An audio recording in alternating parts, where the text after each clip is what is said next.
Well, thank, thank you, Linda, and good morning, everybody. This is the Senate Agricultural Committee on Thursday, February 24th. And this morning, we have with us Gus Seelig from VHCB and I guess with two guests. And so, Gus, I think I'll just turn it over to you. It's been many, many years ago we got started talking about VHCB, and so it'd be great to hear from you. Thanks for all the hard work you all do. Well, thank you, Mr. Chairman and committee members. And for the record, I'm Gus Seelig, Director for the Vermont Housing and Conservation Board. With me today are Callie Hastings, who's our program manager in the Viability Program, and Mariah North, who manages communications and outreach and was very involved in our COVID response work. Liz Gleason, as a bunch of you know, has become a mom for the second time, and she'll be back next week. So you'll see her after the break if we're back in the committee for any reasons at all. I want to start first with just some thanks and gratitude and humility, because the legislature and this committee has put an awful lot of resources into the Housing and Conservation Board, and we appreciate the trust, and we are here to be accountable to you. You've received annual reports both from the board and from the Viability Program. We're happy to answer questions. We understood today that you mostly wanted us to talk about how the Viability and READY programs can support dairy and the Revitalizing Dairy Task Force's recommendations. And I'll get to that in just a minute and then turn it over to Callie. I do want to say, and we won't go into any depth today, I think the committee or your colleagues in the other house, in the other body, heard a few weeks ago from Guy Schwiener of Highgate, and we had the pleasure of nominating him for the Aldo Leopold Award this year. He is the second generation to farm that land since we bought development rights back in '99, and the farm looked very different then. And he's a great example of the value of conservation and farmers as great conservationists, and just thrilling for us that we could nominate him for that award. And he is such a great ambassador for the best soil quality practices and best water protection that anybody could take on. And I'll just say very briefly that development rights continues. It's not a part of the program we're seeking to grow a lot this year, but it's a critical piece of financing for farmers, in that it reduces the cost of entry when you want to buy a farm by at least 40% and sometimes more than 60%. And lots of farmers use the development rights tool to make other investments in their agricultural operation when they sell development rights. So it's a pretty critical thing. The other thing, which we won't go into talking about today, but you had asked us to work on last year, is we've just awarded, after an RFP process, a grant to the Champlain Housing Trust, who's working with UVM, and they will both be working together to do farm labor housing work around the state. So that is finally, too slow, but finally underway. And it is our plan to add from the appropriations that we get this year to the farm labor housing pool. To talk briefly about the Viability Program, it was established by this committee just about 20 years ago in statute.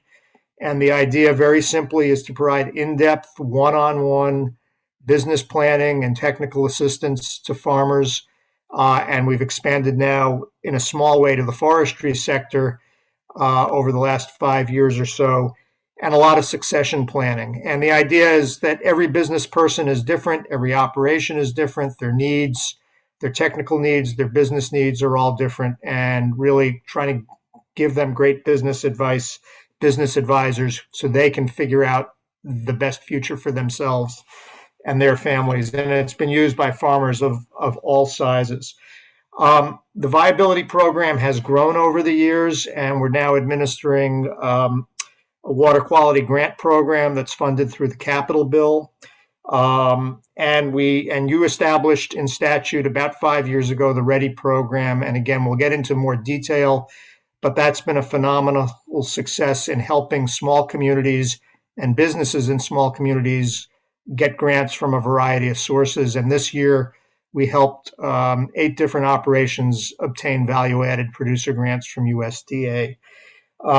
So with that as a little bit of background, Mariah, why don't you put up the first slide, and then I'm going to turn it over to Callie in just a moment.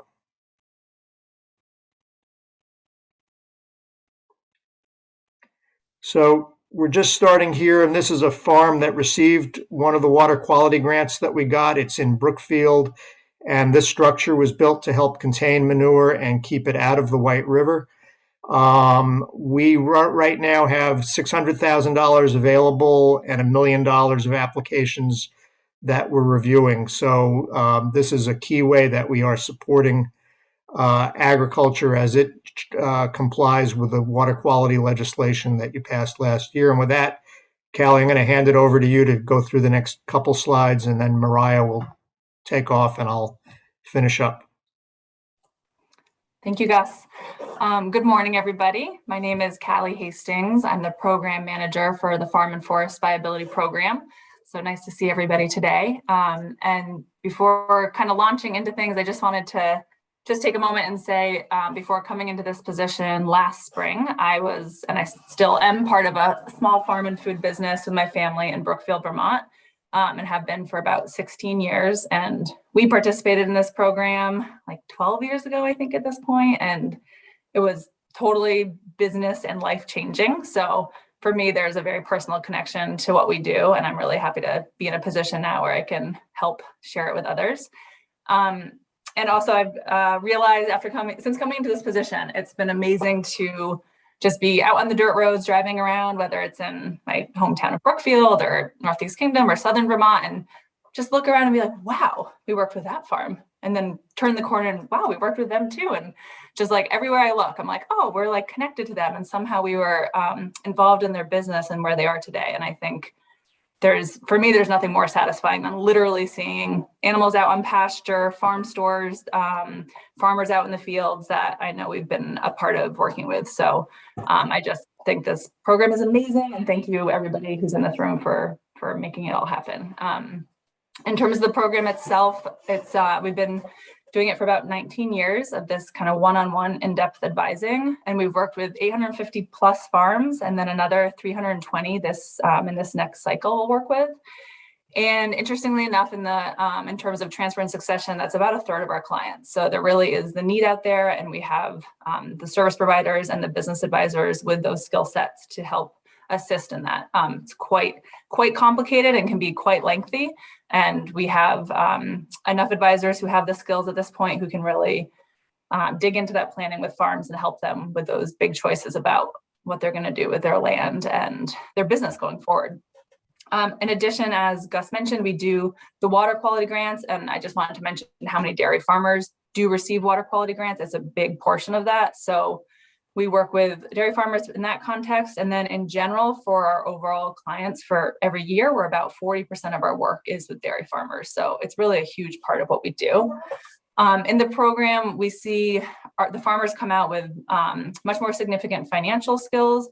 So a business advisor will often work with them on record keeping, maybe getting QuickBooks set up, cash flow projections, profit and loss statements, income statements, and really helping them get all their financial ducks in a row to figure out what they want to do in the short term and long term.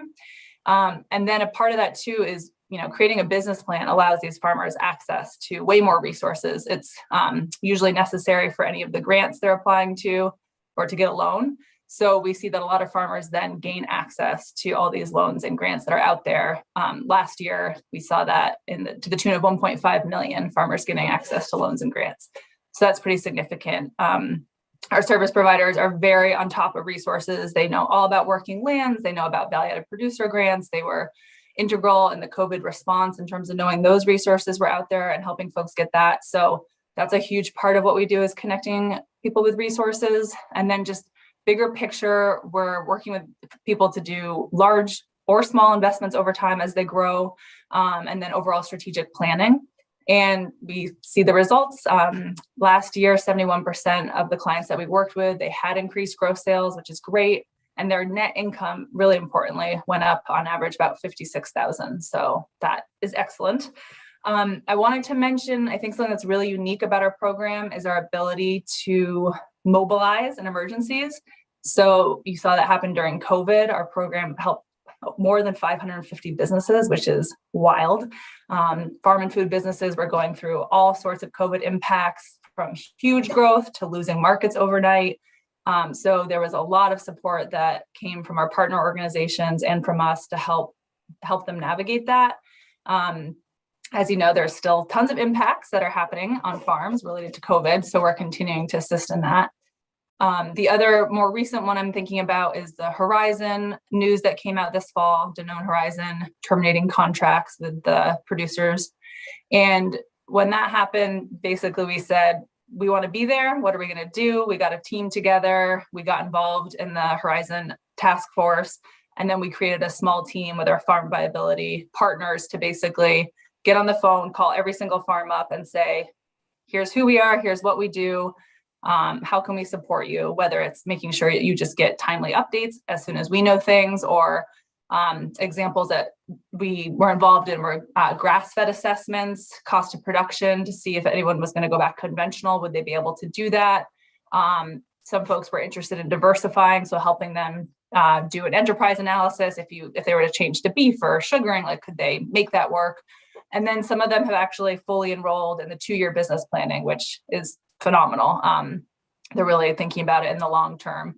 And I would say we're working with over half of the Horizon farms at this point, and we'll continue to do that outreach and keep connecting with them and support them as we can. And then kind of in the upcoming months, who knows what the next emergency is? It seems like there's a new one every day that we can respond to. I think what we're hearing most recently from the dairy farmers is the huge increase in costs of feed and fuel and pretty much everything. And our service providers are getting frequent calls of very concerned dairy farmers who are dealing with this and, in the position of trying to figure out, how do I get through this next bump in the road financially? So there's always going to be some new industry challenge that farmers need to tackle. It's kind of the nature of the beast. And we really see ourselves as a resource and an entire support system in the state of Vermont to be there for farmers for whatever their needs are. And then, Mariah, if you don't mind swapping to the next. So I just wanted to share a couple specific stories of farms that we've worked with. These 2 farms, Springbrook Farm and God's Country Farm, they're conserved properties. And so that was done through VHCB. And that has, helped facilitate the transition by making their farms more affordable for the next generation. Springbrook Farm, they're in Westfield. They are an organic dairy with about 165 acres. And they've been running it since 1977, Lyle and Kitty Edwards. And they were interested in transitioning and had a young man named Sebastian who was working for them, who had a degree in dairy science, and he was interested in taking over the farm. So they got involved in our program and worked with the Intervale Center, and they designed a gradual transfer so that Lyle and Kitty could plan to get themselves out of the farm over the long term. And then this is a great example of a farm who's using multiple parts of our program. They've got the conservation piece, they've got the transition planning, and they also applied for and received a $40,000 water quality grant from VHCB that was to eliminate seasonal overflows from their manure pit. So you kind of put that all together and you have this comprehensive plan for outgoing farmers and incoming new generation, and then infrastructure investment that is going to help for the long-term viability of the farm. And then we can always assist with the new generation too on their business plan going forward. It's really great to see farms that can kind of be a part of our program over their entire life cycle, from the beginning to the transition to the next business owner. I also wanted to mention God's Country Farm, named because once you look out from their property, you feel like you're in God's country. They are up in Holland. They have 435 acres. They're also organic, but we certainly work with tons of conventional farms. These 2 examples just happen to be organic. But it's been in the Fortin family farm, or in the Fortin family, since 1922. And it's run by Teresa and was run by the late Ed Fortin. And their goal was to transition it to their son, Adrian. So they started working with Jen Miller at NOFA Vermont and Sarah Flack, one of our business consultants, on the transition process. It's, it was quite complex, as they usually are. They really focused on organizing the financials and getting those all straightened out for the transition. And then they had a real focus on documenting the organic practices and making sure all that paperwork and everything was in place in the way it needed to be to continue the organic certification. And so they have transitioned to Adrian, and really exciting to see the next generation taking it on. And I just want to call out, transition plans are really, really complicated. They involve so many pieces, from the real estate to tax implications to family dynamics, and just the stress and emotions that come with these really huge decisions that the farmers are going through in their lives. And we have an amazing network of business advisors who have done this for years, are highly skilled at everything from mediation to the financials. It's this amazing broad set of skills that they bring to it, and help folks get to their next goals in life. So with that, I will pause on that, and Mariah can jump in on Ready. Yeah, thank you so much, Callie, and thank you to the committee for having us in today. Again, I'm Mariah Noth with the Farm and Forest Viability Program at VHCB. I work in our outreach and communications, as well as specifically with our COVID response and recovery coaching, and I manage our Rural Economic Development Initiative, affectionately known as READY. So again, I want to thank this committee as well for bringing this program to fruition. It's just had such an impact for small communities and businesses across the state for it's short 4 years, and just really grateful to be able to be a part of this program myself, having grown up in Grand Isle, Vermont, and just really recognizing the value that this type of capacity really brings to small communities around the state. So just to give a bit of an overview here, again, just kind of dropping in the purpose and some of the priority project areas from the READY statute. So it was created in 2017, as you folks know, and it's now in its 5th year. And our focus is really providing grant writing and fundraising assistance to those small rural communities under 5,000 people in population. And so that allows us to work with everything from businesses to nonprofit organizations and groups, as well as municipalities that are again in or serving those small communities. We also specifically focus on supporting applications to federal grant programs and other complex funding sources. So the program has been extremely successful in bringing in funding to the state that wouldn't otherwise be here, and really injecting that into our local economies. And then again, just looking at kind of these priority project areas, overarchingly, they include working land sector development, outdoor recreation, and community-based economic development. So some of the projects that we've supported over the last 4 years include, community infrastructure, as well as, specifically working lands businesses and helping folks who are doing value-added processing. We have an example here on this slide of one of the dairy-focused projects that we worked with a few years ago. So the Yellow Barn project in Hardwick, we're able to support those folks in applying to a USD Rural Development Grant and a Community Development Block Grant for more than $930,000, which is supporting them and hopefully breaking ground. We spoke with those folks this week, and they hope to break ground in June, which is very exciting for that project. And they will be developing a business incubator and manufacturing facility. They also utilize READY support to create a long-term fundraising plan. And the two anchor tenants in that building are Jasper Hill Creamery and Cabot Creamery. So that's another great example of a project that READY has supported. And then I'm just going to swap to the next slide here. So again, just overarchingly, over the last 4 years, we've used $325,000 in funding to support communities and businesses with accessing more than $6.9 million in grant funds. So that's a 20-to-1 return on investment for those funds, which is just a really exciting statistic there.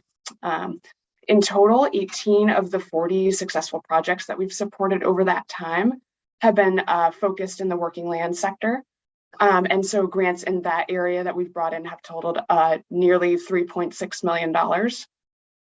And as Gus had shared earlier, really excited to share that this year this past year, Ready has helped 8 producers secure USDA value-added producer grants, which again are particularly complex applications. They require feasibility plans, marketing plans, as well as a business plan to be able to be successful with those. So again, we see a lot of really great connections with our viability program and preparing businesses to really dive into those grant applications and be ready to not only access those funds, but put them to their highest use.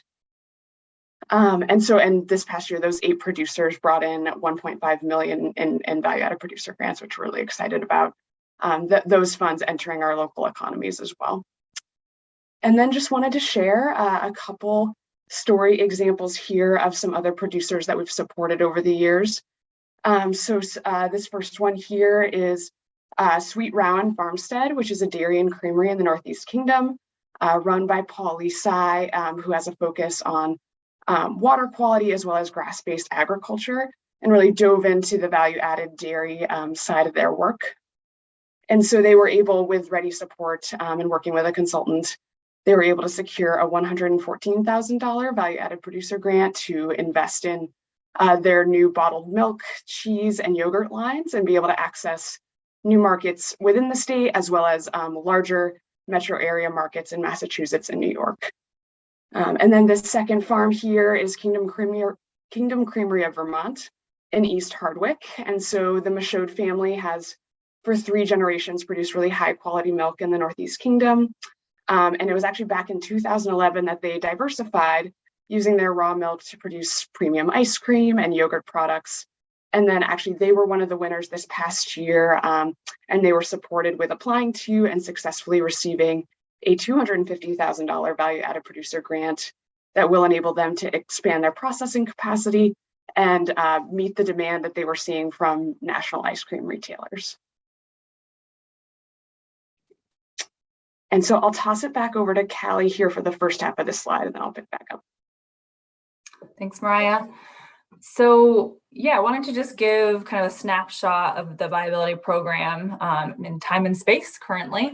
So for FY22, we actually have 1.3 million that we have contracted out to service providers. And that's a pretty big jump. Last year, we were more in the 775,000 range, which is more where we've been historically. But there was one-time funding that allowed us to bump up to 1.3 this year. And we actually had requests for 1.5, but couldn't fully fund that. So we were able to do a good chunk of that though. And these contracts are for 18 months with our partner organizations. And with this, we're, by 18 months from now, we will have served 140 new long-term clients and 180 short-term clients. So another 320 farm, food, forest businesses in the state that we will have helped with business advising and long-term planning. So that's pretty exciting. And what we were able to do also this year with that increase in funding is that we have more like 6 service provider organizations that we work with and do contracts with them. And this year we were able to add 5 new contracts with 5 new partner organizations. So you can see that's kind of this continued expansion of the program where we're building out those relationships, where our program is successful because of the service provider organizations that we work with. They're the ones who make it happen. They're the ones working with the businesses every day. And so it's just getting stronger and stronger. We're really excited about the 5 new partners as well. And I think that's it. Mariah, if you want to pick it up from here.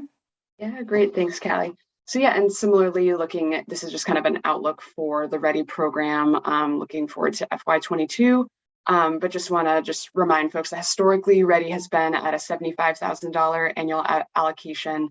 And then last year, we were able to increase to $100,000, which definitely allowed us to serve more communities. And over the last 4 years, this kind of level of funding has allowed us to serve about 15 communities and businesses on average, and about 10 per year are successful with accessing funds. The other folks either, may not be successful and we work with them in other ways, or that we will support, fundraising planning to get folks to that stage to be able to successfully apply to a grant as well, in a few cases per year. And so looking out to this current year, FY22, we have a boost of funding similar to the viability program as well. So we're looking at $200,000 for this coming fiscal year, or this current fiscal year. And so that includes the kind of similar $100,000 allocation from general funds, and then an additional $100,000 that's coming through some of the additional funds that VHCB received the last legislative session. So again, really excited to see that boost, and then that we plan to be able to serve about 20 to 25 communities and businesses this year. So really excited to see that expansion as well. And then I think I will turn it over to Gus for this slide.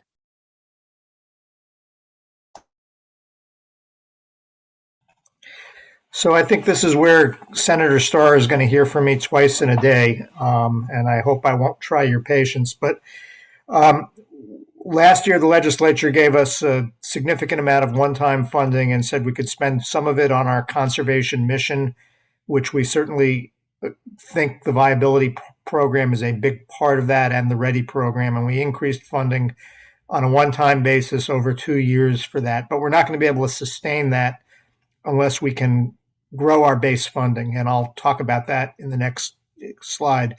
But we'd like to greatly increase the number of farms and forestry businesses that we serve from the current levels that are around 140 long-term clients, at least to 200, and the shorter-term clients as well. We want to increase the number of FTEs throughout the network. We have lots of people, whether they're at UVM Extension or NOFA or Intervale or any of the 11 providers we work with, that have assigned people part of their time to working with the funding that we can provide. And we'd like to grow that all across the state by at least 5 FTEs in the coming year and more in the years to come. But it would take, in order for them to do that, it will take kind of base funding increases rather than one-time funding, because they don't want to hire people and then lay them off in a year or two. The READY program, we think, is now proven itself, and we would love to have somebody like Mariah not just working 2 to 3 days a week on it, but full-time, and increase more than double the number of communities that we serve annually to the 30-plus level. So if we go on to the next slide. This just is to give you a sense of how the program is currently structured financially. And we continue to bring in federal funding. We just got a new grant from the Economic Development Administration from the feds of $350,000 from EDA, the Economic Development Authority. We've always raised money from private foundations. We get a little bit of support that's very valuable to us from WeLab. But it takes a lot of time to keep chasing those federal dollars and the philanthropic dollars. So we'd really like to boost the base funding that we can provide on an ongoing basis. And we think we've leveraged the state's investment pretty well. We're happy to use the transfer tax dollars we get to support this program, and we'd love to be able to get more of them on an ongoing basis. So we go to the last slide here. This is the line that shows you, this blue line, what has happened to the receipt of property transfer tax dollars in recent years. And you can see it's gone up pretty dramatically. And 2 different things are happening. I'm sure you've all heard stories about people coming to Vermont from out of state, being able to buy properties without even seeing them, without inspecting them, and making all cash offers. And real estate has gone up really high. And back when Senator Starr helped invent our program, the property transfer tax was raised. And the idea was that we're a program that helps intervene in the real estate market when there are problems, whether they are in access to land or to housing. Our funding has been stable, and that's the yellow line that reflects both transfer tax and capital bill appropriations over the last decade. And back about 2014 and 15, we were right about on the formula that's in the statute and stayed pretty close until 2020. But to be fully funded today, we would get another $20 million. And what I'd say is, Senator Starr, I'm not going to ask your colleagues in the Appropriations Committee for an extra $20 million when we're in there today. But if The mix of funding could be that the governor's proposed could be both ARPA and transfer tax. That would allow us the freedom to support this program at a higher level and to do other work that probably other committee members are interested in, like climate mitigation work through conservation.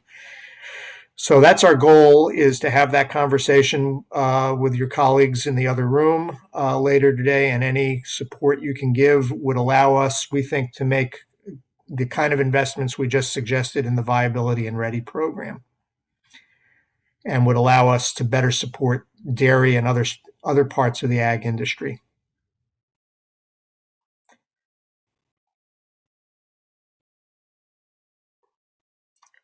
Senator, I'd love to answer your question, but you're muted. Left him speechless, Gus. That's Yeah. That's rare.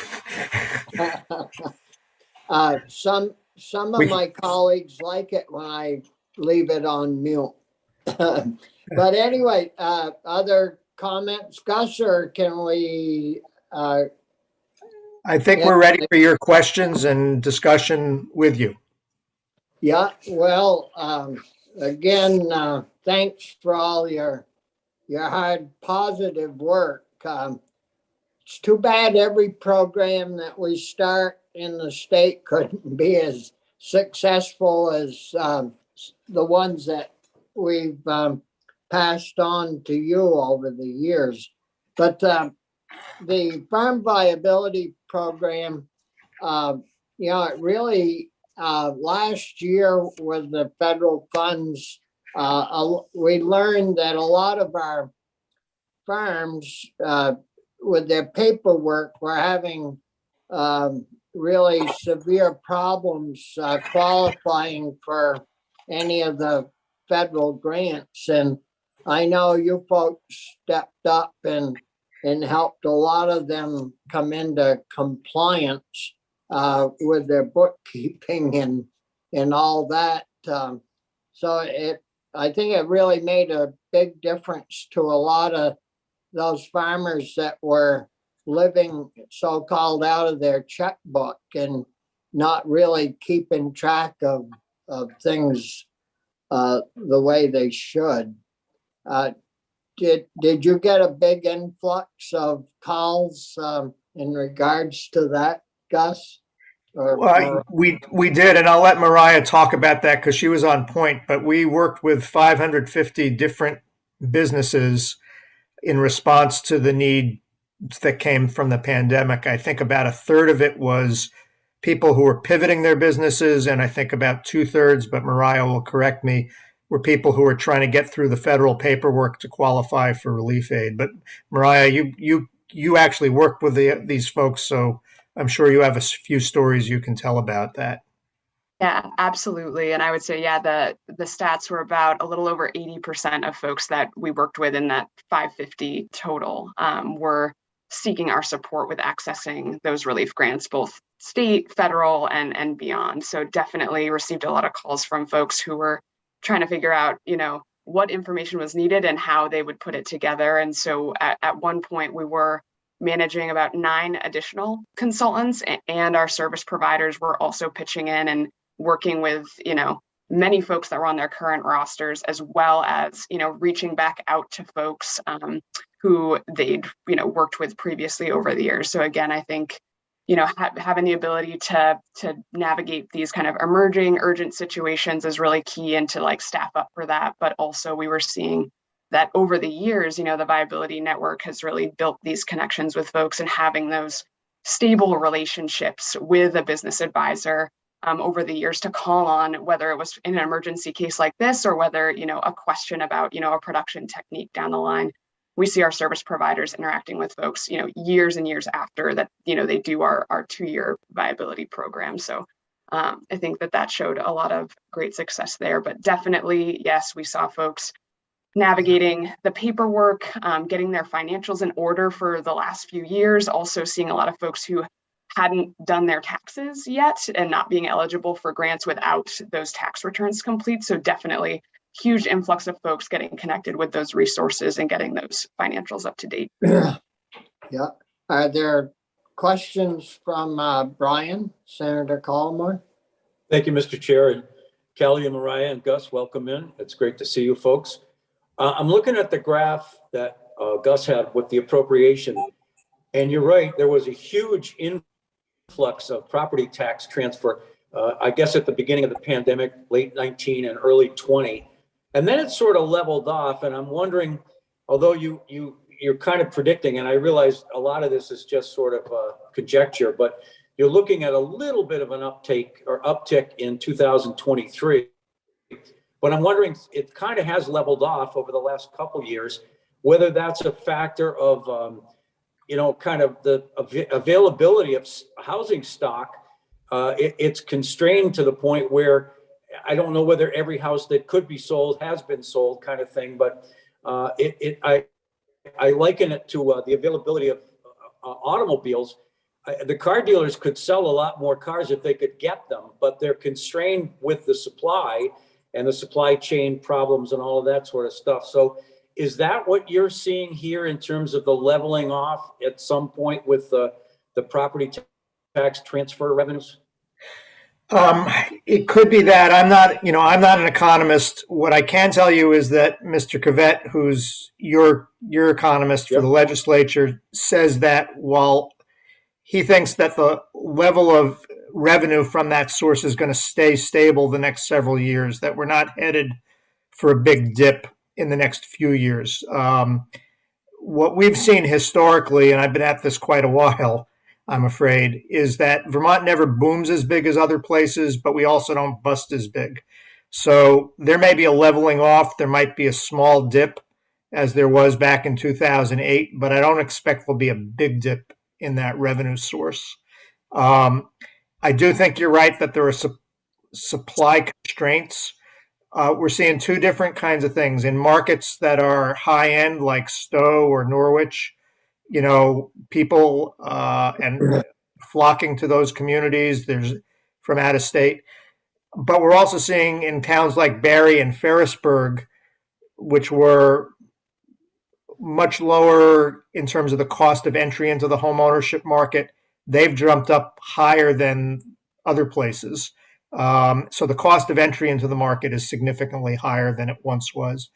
The other dynamic, I think, is for people who wanted to come here from somewhere else, while they might have bought land and built a home, builders are so busy that they're not available for, my daughter wants to build a home and the builder said, next year is when I can get you on my schedule. So if you wanted to come here from somewhere else, you're likely buying an existing home rather than waiting for somebody to build you one.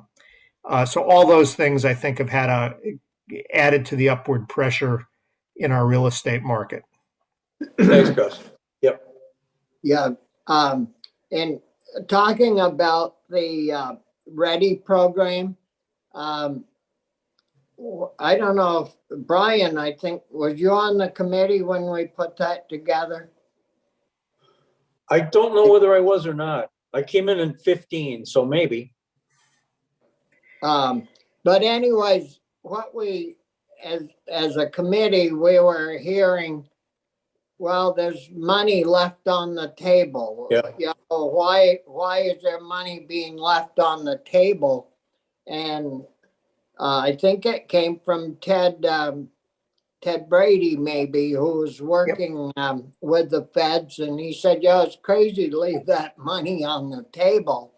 And so we as a committee put it together, not having a clue where it was going to be housed. And finally somebody said, well, if we're going to do this and we've got it all put together, who the heck's going to look after it?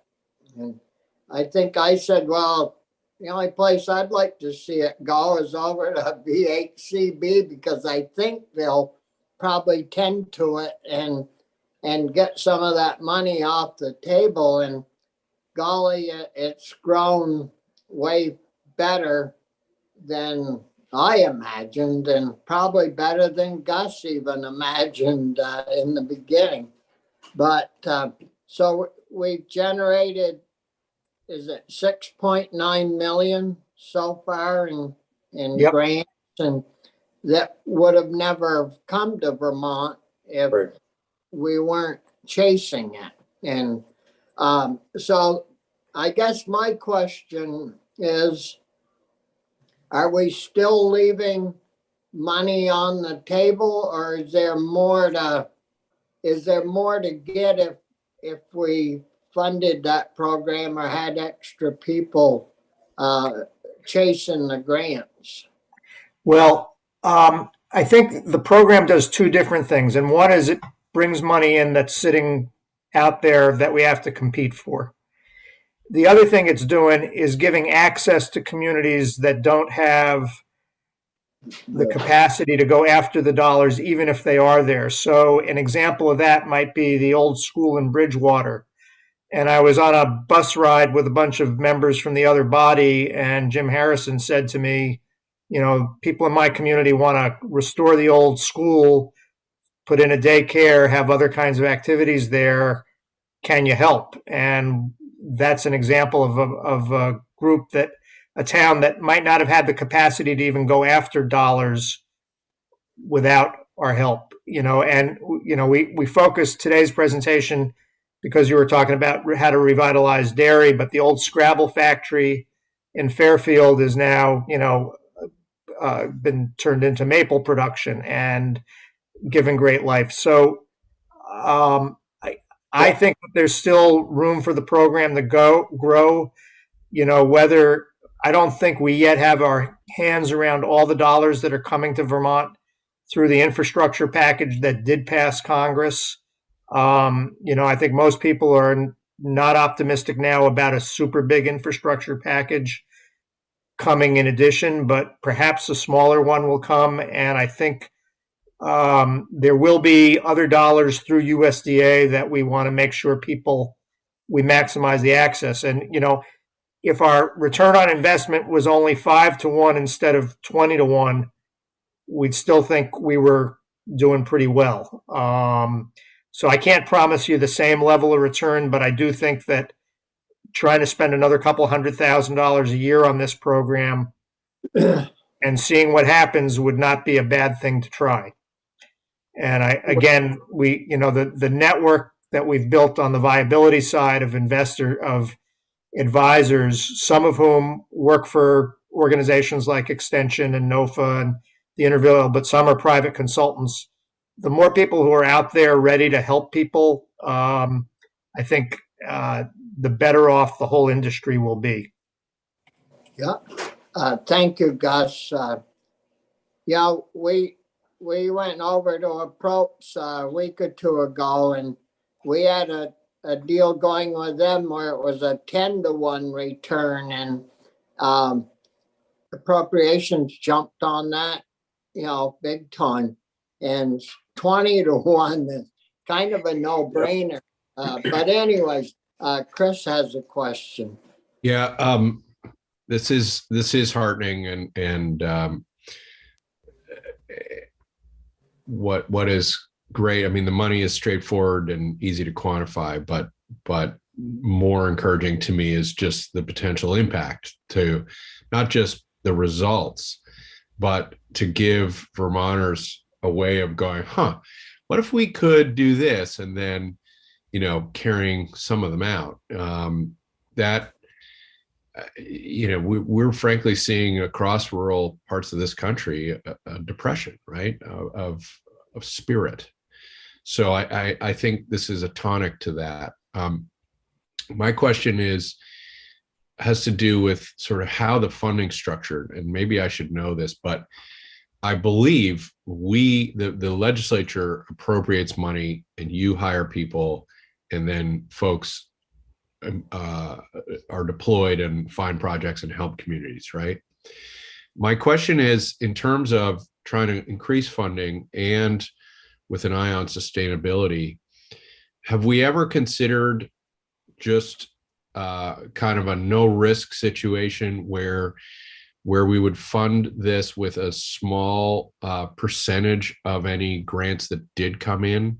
Or is that already kind of how, in other words, sort of, we'll help you apply, there's no risk, but if you get it, we'll take a 5% fee to something like that would still be a good deal, but would sort of maybe allow us to not have to fight for it every year, or potentially augment and get you another grant writer. Just curious if we've considered that, or if there's problems in that idea. There has been discussion of that in the past, and I think there are a number of funding sources that we help people access that have a lot of these grants come with lots of requirements and limits on administrative costs and so on and so forth. So, and not everybody wins either. So, I guess I think that the performance we're giving you is something that I think that any appropriator ought to be able to say, this is a good return on investment. It's good to have some consistent support. And for the READY program, we're not talking about a huge amount of dollars. We'd like to grow it so that we had a full-time person working on it and a few more people, and go from 15 communities a year to above 30. So I think we're talking about relatively small, but I think that the fee structure stuff is very problematic for a number of the grant sources that people go after. Yeah. Okay. And I'm not quarreling with the merits. What I'm hoping is to put it into an automatic conveyor, so that I get your goal. In tough times, 5 years from now, Senator Starr doesn't have to go to the mat for this small amount of funding. It's just so obvious. But all right, thanks. Well, usually it's not a big fight. If you go in and tell somebody, hey, you give me I'll give you $1, but you give me 20 back. Wouldn't you sit there all day and swap money with them? It's sort of it's a pretty easy sell once you lay the facts out, and you get letters from some of these communities, and we as legislators don't get many positive letters. Thank you for doing such a good job, right?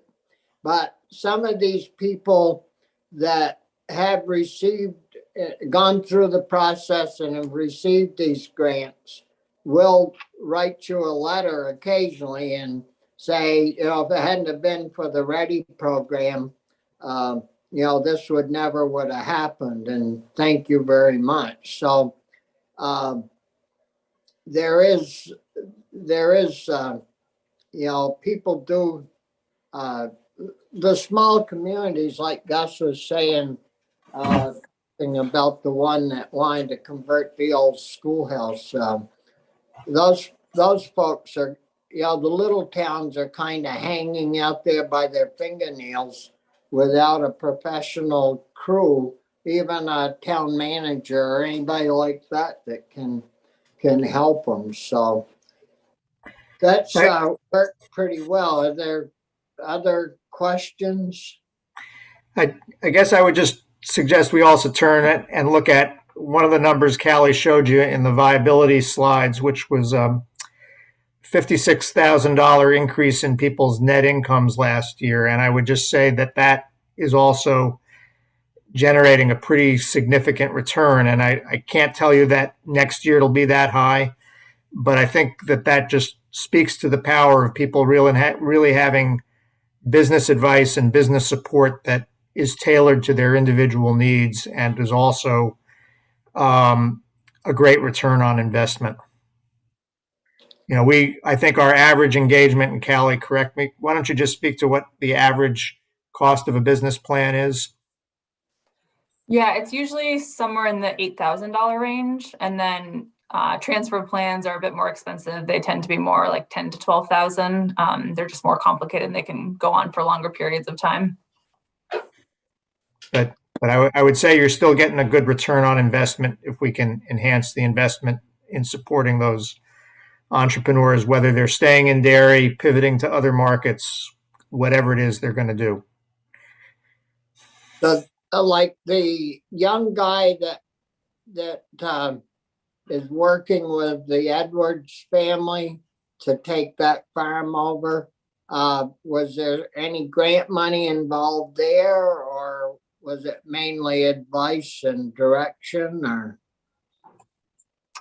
I don't know about any specific grants in that situation, but yeah, in the transfer plan, it's often helping value the existing business and kind of going through that whole process, which can be quite complicated, figuring out what's going to happen with the real estate, any structures, buildings where people are living, if the incoming generation is going to live there or live elsewhere. And then, yeah, like what's the actual structure for transitioning it? What's the financial structure? So there's often, one thing I wanted to mention too, in this situation, but with Horizon 2, we were able to bring in legal support.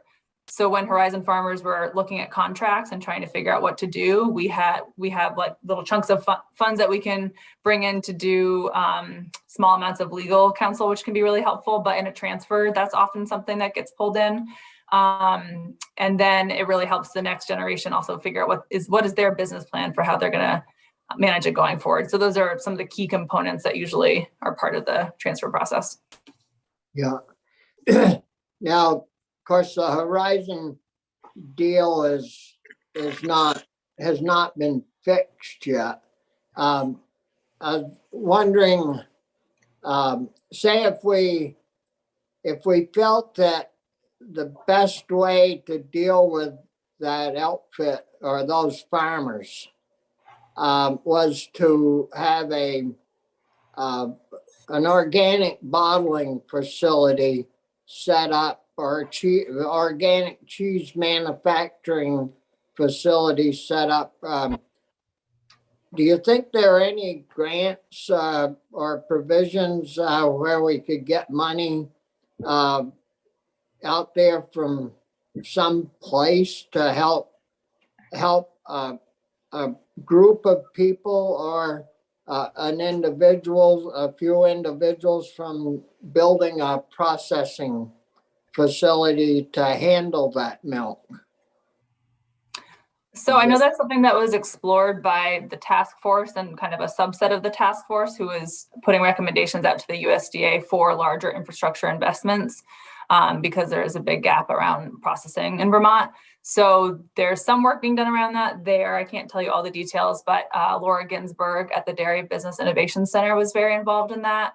And then I think in general, the Dairy Business Innovation Center is a good place to speak to about those ideas. It's certainly one that's been floated around quite a bit, but takes a ton of money, a ton of planning, a lot of people who are involved and want that. And I think the issue with Horizon 2, of course, is that can't happen overnight. So the Horizon producers are really focused on who am I selling to as of January, February of next year when my contract is gone.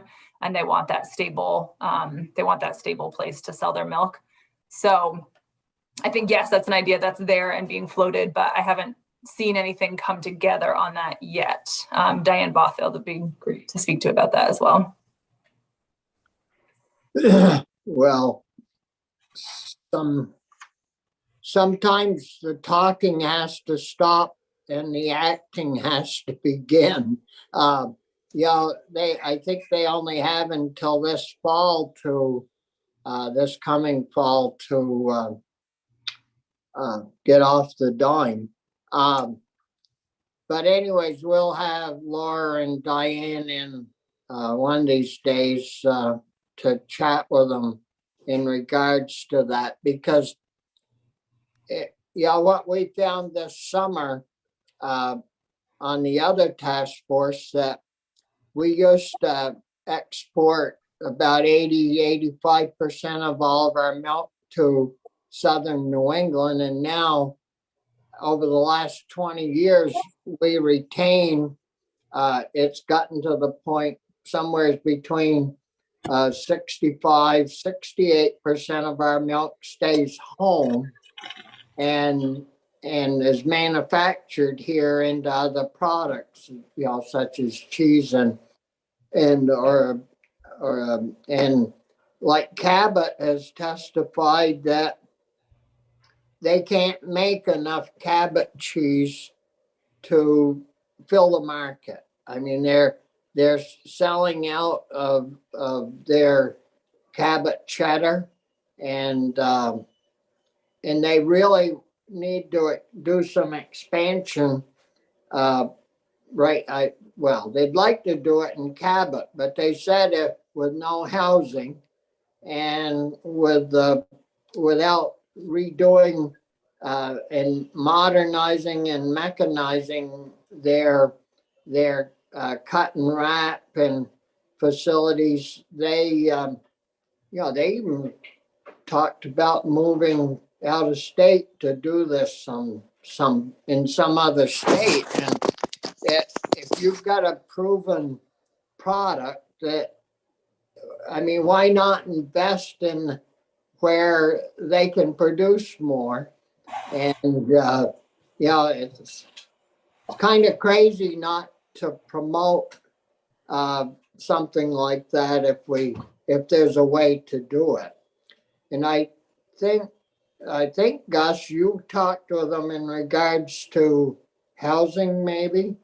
I was actually just had my second phone call with them yesterday, Senator, and talked about how they can get some feasibility money. They've got an architect and how to go about getting the feasibility dollars so that they can see whether they can make something work. But they've got 2 sites in Cabot that probably could produce 50 units of housing, and they've got water and sewer to it. So they're thinking hard about it.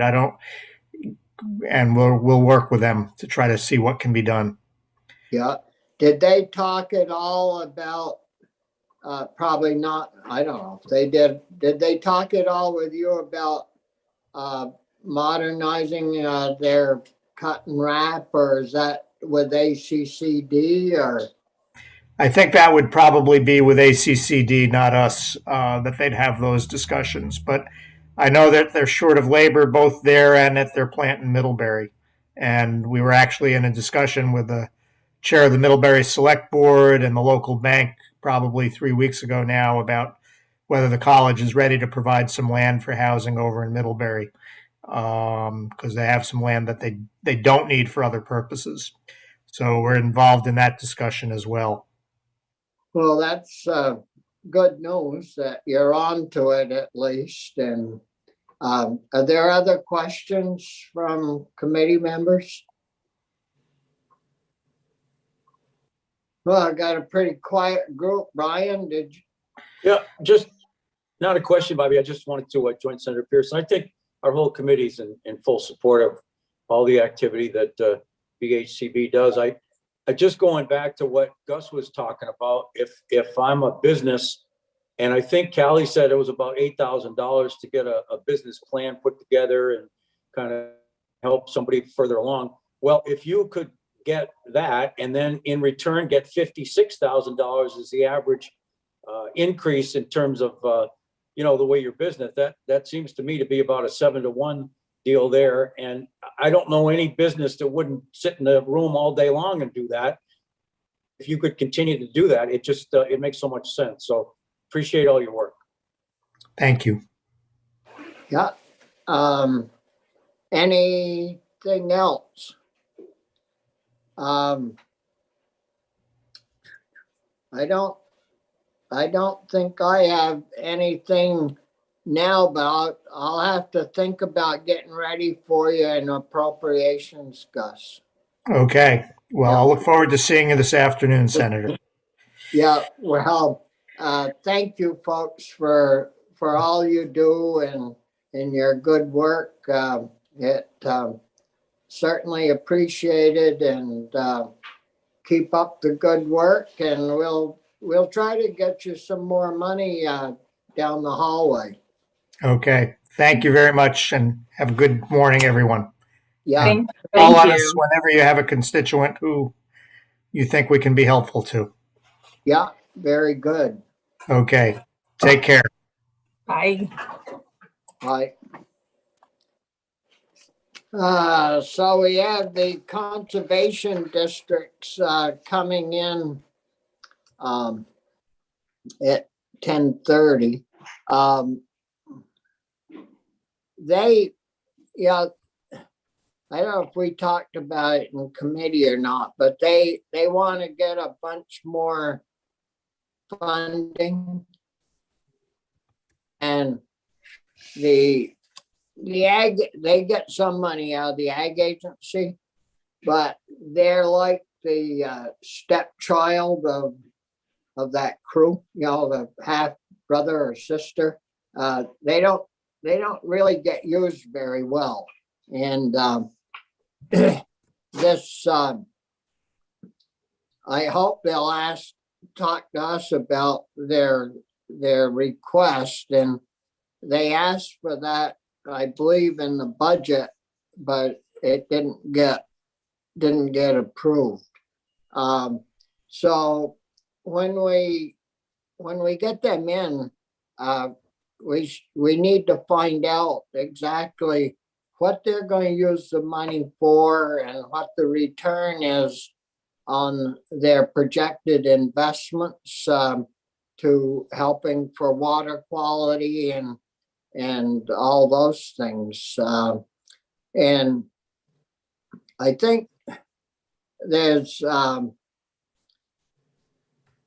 know Sarah Danshell's coming, as well as Hillary Solomon, and along with their executive director. But I know those two programs, and they do a heck of a job. And it's too bad that they get shortchanged constantly, and for all the positive work that they do. So hopefully we can get some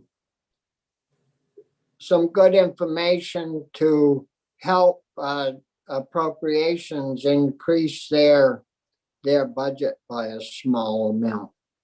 Do you know how much they're asking for, Bobby? It's maybe 1.3 or 1.6 million. Okay. And I realize it's harder to sort of calculate the ROI on that because, you're talking with a business, it's easy. It's dollars and cents and profit and loss, and you could put all that in a spreadsheet.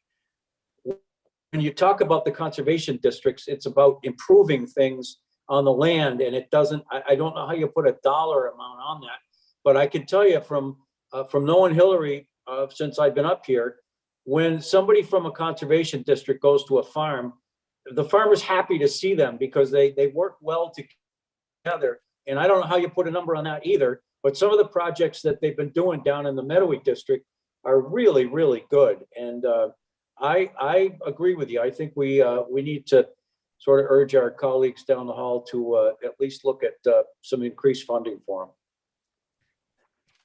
Yeah, their board of directors, they're really, I don't think they get paid a dime. But they attend every meeting, and they work to try to make soil health better and runoff less, and do a lot of tree planting, and it's good work that they do. And so hopefully we can get some money for them to help them out. But anyways, was there anything else that, we got into a discussion the other day in regards to the bedding on the farm. And I think Corey had the same discussion I had with one of the farmers involved in that. And I talked with Michael afterwards, after my conversation, and he doesn't believe that there's a problem with the way the law is. It's the interpretation that's getting messed up. But the gist of the story is that if you have a digester on your farm and you separate the solids from the water, and the water goes back into the pit, and then you have these they're more than semi-dried, they're probably 70-80% dried, And farmers use that in their freestalls for bedding. And all the pathogens are killed. It's almost like a sawdust material. And it's called bedding by all the powers to be. So this bedding, say you have a big digester and you have extra bedding, you can take that bedding and you can sell it to a neighbor farmer for bedding. It's not considered a waste, it's considered bedding. But if you take that same product, put it in your truck and take it to your own second farm to use for bedding, somehow it gets interpreted that that is a waste, and it messes your permit up. But Michael thinks that if you can sell it to another farmer, it's crazy that you can't take that same truckload of bedding that you were going to sell and move it to the owner's other farm. So, And then I got more clarity on it too, Bobby. Similar conversation yesterday continuing, and I just don't know, I can't think of any language. Is there a way to clarify that, or do we just have a conversation with ag? Well, Well- who made the determination that in one case it's waste and in another case it's not? Is that Ag. ANR or ag? That's ag, I think, that considers it that way. Laura DePietri, we've got to get Laura in and ask her to explain that to us, why it changes from bedding to waste if you're going to your own farm. Right. So I told Well, this person, well, I'd sell it to the trucker and then buy it back from them. Well, Yeah. that's what I was telling the farmer I was talking to. I go, so Corey can set up a business and I mean, buy it and sell it, and it's awful. You have to do things in a roundabout way just to make something legal. But I think we ought to get Laura in and talk with her in regards to that, and because if not, we'll have to try to write something up. Why is it not allowed, or how it Yep. can be? And that's in the miscellaneous ag bill, right? Well, yeah, it's that bill that we're gonna kick out hopefully tomorrow. Yep. Anything else that we can take a little break and, Just a scheduling question, so we can do it offline or. so we'll take a break and,